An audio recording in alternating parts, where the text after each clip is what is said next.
Gate to the point, book summary का भूमिका, ध्यान खींचो। क्या होगा अगर आप जो भी बोलें वो सीधे आपकी ऑडियंस के दिमाग में चिपक जाए? अभी आपको वो सीक्रेट पता चलेगा जो आपके आइडियाज़ को ऐसे मैसेज में बदल देता है जो अटेंशन खींचते हैं और एक्शन जगाते हैं। आप सीखेंगे कि अपने शब्दों का असली पर्पस कैसे ढूंढेंगे, उस इंटेंशन को क्लियर और पर्सुएसिव मैसेज में कैसे बदलेंगे और उसमें ज़रूरी एक्स्ट्रा पंच कैसे डालेंगे जिससे वो सच में रेजोनेट करे। फिर हम आपको दिखाएंगे कि कैसे आप चीज़ों को एक स्ट्रॉन्ग फिनिश के साथ रैप थिंग्स अप करेंगे जो सबके दिमाग में रह जाए। चाहे आप वर्क में कोई प्रोजेक्ट पिच कर रहे हो, कम्युनिटी ग्रुप में लोगों को इकट्ठा कर रहे हो या दोस्तों को अपनी पैशन शेयर करने की कोशिश कर रहे हो, ये सिंपल स्टेप्स आपको शोर में अलग दिखने में मदद करेंगे। बुक समरी आखिर तक सुनिए। यह वीडियो, इसका ऑडियो और इसकी स्क्रिप्ट कॉपीराइट द्वारा संरक्षित है। बिना अनुमति के इनका पुनरुत्पादन, वितरण या पायरेट करना कड़ाई से मना है और इसके लिए कानूनी कार्रवाई की जा सकती है। Welcome to communication skills Hindi book summary episode 5। इस एपिसोड में हम 2017 में प्रकाशित जोएल श्वार्ट्जबर्ग द्वारा लिखित किताब गेट टू द पॉइंट पर चर्चा करेंगे। इस किताब का पूरा नाम है get to the point, sharpen your message and make your words matter. Hindi में इसके मतलब है अपने मैसेज को तेज करें और अपने शब्दों को अर्थपूर्ण बनाएं। Get to the point, book summary का पहला अध्याय। पॉइंट बताओ। क्या आपने कभी किसी टॉक सुनी है जो पॉइंट तक ही नहीं पहुंची? आप खोया हुआ महसूस कर रहे थे, आप कहानियां और साइड नोट देख रहे थे, आप मुख्य आइडिया का इंतजार कर रहे थे, लेकिन वो कभी आया ही नहीं। पॉइंट एक ऐसा क्लेम है जिसे आप डिफेंड कर सकते हैं। ये कोई स्लोगन या टॉपिक नहीं है, ये एक स्टेटमेंट है जिसे आप बैकअप कर सकते हैं। आप इसे टेस्ट भी कर सकते हैं। आई बिलीव दैट के आखिर में जोड़ कर देखें। अगर ये अजीब या कमजोर लगे तो ठीक कर दें। फिर पूछें सो व्हाट?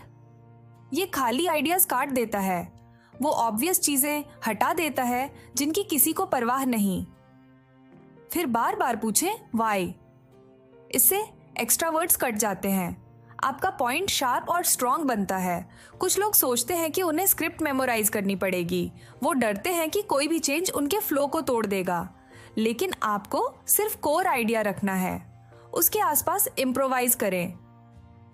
इससे आपका मैसेज फ्रेश रहता है, नए थॉट्स के लिए जगह भी बनती है। बुक का ये चैप्टर आपको 3 चेक्स से गाइड करता है। ये दिखाता है कैसे अपना क्लेम टेस्ट करना है, ये दिखाता है कैसे अपना आइडिया शार्प करना है, ये दिखाता है कैसे फ्लफ हटाना है। आप इन स्टेप्स का यूज किसी भी टॉक के लिए कर सकते हैं। जब आप क्लियर क्लेम से शुरू करते हैं, हर स्टोरी और उदाहरण फिट हो जाता है। सोचिए एक टीम मीटिंग जहां आप अपनी पहली सेंटेंस में मेन क्लेम कह देते हैं, फिर हर फैक्ट उस क्लेम को सपोर्ट करता है। आपके लिसनर्स फोकस्ड रहते हैं, वे आपकी लॉजिक फॉलो करते हैं, वे आपका मैसेज याद रखते हैं। फ्लफ काटकर आप अपनी ऑडियंस को गाइड करते हैं। आप एक चैट को क्लियर एक्सपीरियंस में बदल देते हैं। चाहे आप वर्क में बोलें, दोस्तों के साथ या छोटे ग्रुप में, एक स्ट्रॉन्ग स्टेटमेंट सब कुछ बदल सकता है। जब आपका पॉइंट लीड करता है, आपके वर्ड्स लैंड होते हैं, आपका मैसेज चिपक जाता है, आपकी टॉक अनफॉरगेटेबल हो जाती है। Get to the point, book summary का दूसरा अध्याय से पॉइंट को मायनेदार बनाओ। कभी सोचा है कुछ बातें कैसे चिपक जाती हैं और कुछ गायब हो जाती हैं? मीटिंग से निकलते ही आप ज्यादातर बातें भूल जाते हैं। सच्चे आइडियाज को बस जरा सा जिक्र करना ही काफी नहीं होता, उन्हें बेचनी पड़ती है। आपकी बात खत्म होने के बाद भी आपके लिसनर्स के दिमाग में बसनी चाहिए। पहला टेस्ट एकदम सिंपल है। किसी से पूछें, क्या आपको मेरी पॉइंट समझ आई? अगर वो रुकते हैं या अटकते हैं तो आपकी क्लेम लैंड नहीं हुई। इसका मतलब आप सिर्फ इंफॉर्मेशन दे गए, आपने कोई आर्ग्यूमेंट नहीं बनाया। जीतने वाली टॉक के लिए एक डिफेंडेबल क्लेम होना जरूरी है। वो इतना क्लियर होना चाहिए कि कोई भी उसे अपने शब्दों में दोहरा सके। आपका शुरू करना सबसे ज्यादा मायने रखता है। पहले 30 सेकंड ही स्टेज सेट कर देते हैं। सो या वेल जैसे फिलर्स से बचें। अपने ओपनिंग वर्ड्स ध्यान से चुनें। फिर अपनी क्लेम स्टेट करें, दिखाएं कि ये आपके लिसनर्स के लिए क्यों ज़रूरी है। अगर उन्हें पता चला कि क्यों परवाह करनी है तो वे ध्यान से सुनेंगे। अपनी पॉइंट सेल करना सिर्फ फैक्ट्स शेयर करने से कहीं ज़्यादा है। ये बताता है कि हर फैक्ट क्यों मायने रखता है। सिर्फ स्टैट्स की लिस्ट एक बुक रिपोर्ट जैसा फील करा सकती है। इसके बजाय हर एक फिगर को अपनी क्लेम से जोड़ें। पे ऑफ बताएं कि ये डाटा उनका व्यू कैसे बदल सकता है। इससे सूखे नंबर एक ऐसी स्टोरी बन जाते हैं जो वाकई मायने रखती है। अपना फोकस हमेशा फ्रंट और सेंटर रखें। हर उदाहरण, जोक या स्टैट को अपनी क्लेम तक वापस ले आए। इस तरह आप अपनी ऑडियंस को गाइड करते हैं। आप एक सिंपल टॉक को एक यादगार एक्सपीरियंस में बदल देते हैं। जब आप अपनी पॉइंट ऐसे सेल करते हैं तो आपका मैसेज चिपक जाता है। लिसनर्स आपकी बात लंबे समय तक अपने दिमाग में रखते हैं, तब भी जब आप वहां ना हो। Get to the point, book summary का तीसरा अध्याय। इसे रेजोनेट कराओ। क्या आपने कभी सोचा है कि कुछ टॉक्स फ्लैट क्यों लगती है? अक्सर मामला इस पर आता है कि आपका मैसेज लिसनर्स से कितना फिट होता है। कुकिंग की तरह आप गेस्ट्स का टेस्ट अंदाजा नहीं लगा सकते, पहले उनसे पूछेंगे। आइडियाज के मामले में भी यही चलता है। बोलने से पहले अपनी ऑडियंस के बारे में सोचें। क्या वे नए फैक्ट्स चाहते हैं? क्या उन्हें इंस्पायर करने वाली स्टोरी चाहिए या फॉलो करने के लिए क्लियर स्टेप्स चाहिए? उनकी नीड ढूंढें, फिर अपने वर्ड्स को उसी हिसाब से शेप करें। इससे सक्सेस के चांस बहुत बढ़ जाते हैं। लेकिन सिर्फ ये नहीं कि आप क्या बोलते हैं, ये भी मायने रखता है कि आप कैसे बोलते हैं। अपनी टोन पर ध्यान दें। सेंटेंस जब राइजिंग पिच के साथ खत्म होते हैं तो अनसुर लगते हैं। इसके बजाय एक स्ट्रॉन्ग डाउनवर्ड फिनिश ट्राई करें। इससे आपके वर्ड्स में रियल पावर आती है। आपको इसे हर बार यूज करने की जरूरत नहीं, बस की स्टेटमेंट्स हाईलाइट करने के लिए इसका यूज करें। जहां आप खड़े होते हैं वो भी मायने रखता है। अगर आप पर्सन में बोल रहे हैं तो पोडियम या डेस्क से दूर आकर खड़े हों। अपने लिसनर्स के करीब आएं। इससे बैरियर्स हटते हैं और ट्रस्ट जुड़ता है। अगर आप ऑनलाइन हैं तो कैमरा की तरफ देखें। इससे लगेगा कि आप आई कांटेक्ट कर रहे हैं।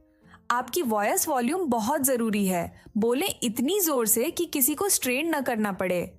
इससे मम्बलिंग या टॉक रश करने से बचा जा सकता है।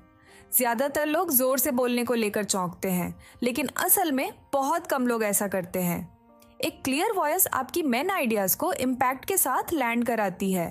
पेसिंग भी उतनी ही ज़रूरी है। एक छोटा पॉज खाली जगह जैसा लग सकता है, लेकिन ऐसा नहीं है। ये लिसनर्स को सोचने का टाइम देता है। ये फिलर वर्ड्स भी काट देता है। अपनी मेन क्लेम से पहले पॉज लें। इससे एक छोटा सा सस्पेंस बनता है और हर कोई ध्यान से सुनने के लिए झुक जाता है।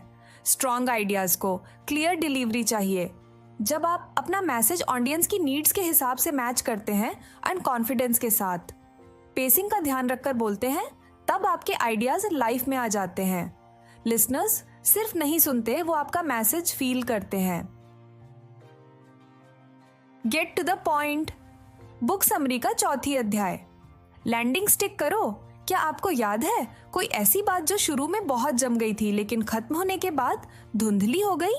ऐसा तब होता है जब आप अपनी मेन क्लेम पर वापस नहीं आते। आप जोरदार शुरुआत करते हैं, फिर भटक जाते हैं, फिर बिना क्लियर फिनिश किए बात खत्म कर देते हैं। आप इस शोर शराबे वाली दुनिया में एक क्लियर सिग्नल बनना चाहते हैं। इसलिए शुरुआत में अपनी क्लेम स्टेट करनी चाहिए, बीच में उस पे लौटना चाहिए और अंत में उसी पर खत्म करना चाहिए। एक शार्प पॉइंट आपके लिए भी एक गिफ्ट है। इसे एक कंपास की तरह समझें। जैसे ही आप भटकते हैं, ये आपको वापस लेकर आता है। अगर कोई आपको साइड डिबेट में फंसाने की कोशिश करे तो कहें, मैं समझता हूं आप किस मूड में हैं। फिर सीधा अपनी क्लेम पर लौटे। हर वो मिनट जो आप बचाव में खर्च करते हैं आपकी मेन केस को साइड में डाल देता है। आपकी ऑडियंस आपकी व्यू सुनने आई थी, किसी और के एजेंडा के लिए नहीं। आप अपनी पॉइंट जितनी बार चाहे दोहरा सकते हैं। अगर लगे अटेंशन स्लिप हो रहा है, कहें ये है जो सच में मायने रखता है। इससे लोग फिर से जुड़ जाते हैं। उन्हें आपकी कोर क्लेम याद दिलाता है। जब खत्म करने का टाइम आए एक स्ट्रॉन्ग फाइनल मार्क छोड़ें। अपनी मेन क्लेम एक बार फिर दोहराएं, कॉन्फिडेंस के साथ क्लोज करें। इतना ही था मेरा जैसी वीक एंडिंग से बचें। इससे आपका इम्पैक्ट कम हो जाता है। इसके बजाय लैंडिंग स्टिक करें। जब आपके मैसेज ने लैंड कर लिया हो वो मोमेंट पहचानें, फिर धीरे से हट जाए। बिल्कुल, पहले आपके पास एक क्लियर आर्ग्यूमेंट होना चाहिए। ये सारी स्टेप्स एक स्ट्रॉन्ग पॉइंट पर टिकी है। इसके बिना आप अपनी क्लेम को अपनी टॉक में बुन नहीं सकते और अंत में उस पर लैंड भी नहीं कर सकते। बिना पॉइंट के आपकी हर वर्ड शोर में खो जाती है। Get to the point. Book summary का निष्कर्ष साफ रहो। आपने देखा कैसे साफपन खाली बातों को जबरदस्त बातचीत में बदल देता है। आपने सीखा कि हर बढ़िया चैट के बीच में एक साफ डिफेंडेबल स्टेटमेंट होना चाहिए। वो स्टेटमेंट गाइड की तरह काम करता है। ये आपको साइड टॉपिक्स में भटकने नहीं देता। ये पक्का करता है कि हर फैक्ट, स्टोरी या नंबर आपके मेन आइडिया को बैकअप करे। आपने ये भी देखा कि एक सॉलिड पॉइंट आपका कॉन्फिडेंस बढ़ाता है। जब आप क्लियर क्लेम के साथ बोलते हैं, लोग ट्यून आउट नहीं करते बल्कि ध्यान से सुनते हैं। चाहे आप बड़े स्टेज पर हों या दोस्त के साथ बैठे हों, ये सिंपल स्टेप्स आपकी बात दिल तक पहुंचा देंगे। इस तरीके को एक्शन में लाने से आपकी टॉक्स बिखरी सोच से फोकस्ड मैसेजेस में बदल जाएंगी। आप नोटिस करेंगे लोग ज्यादा ध्यान देंगे। आपको खुद पर भरोसा भी बढ़ेगा और जो भी आपको सुनता है उस पर एक यादगार छाप छोड़ जाएंगे। Get to point book summary of Joel Schwartzberg में जुड़े रहने के लिए थैंक्स। अगर आपको अच्छा लगा तो कमेंट में बताइए कि आप क्या सोचते हैं। दूसरी बुक समरी भी सुनिए। डिस्क्लेमर, इस सामग्री की कोई भी डिजिटल प्रति जिसे पायरेसी या बिना अनुमति डाउनलोड करके साझा किया जाता है या किसी ऑनलाइन सोशल मीडिया प्लेटफॉर्म पर अपलोड किया जाता है, उसे कॉपीराइट कानून के अनुसार स्पष्ट अपराध माना जाएगा। पायरेसी एक गंभीर अपराध है और इसके खिलाफ कड़ी कानूनी कार्रवाई की जाएगी।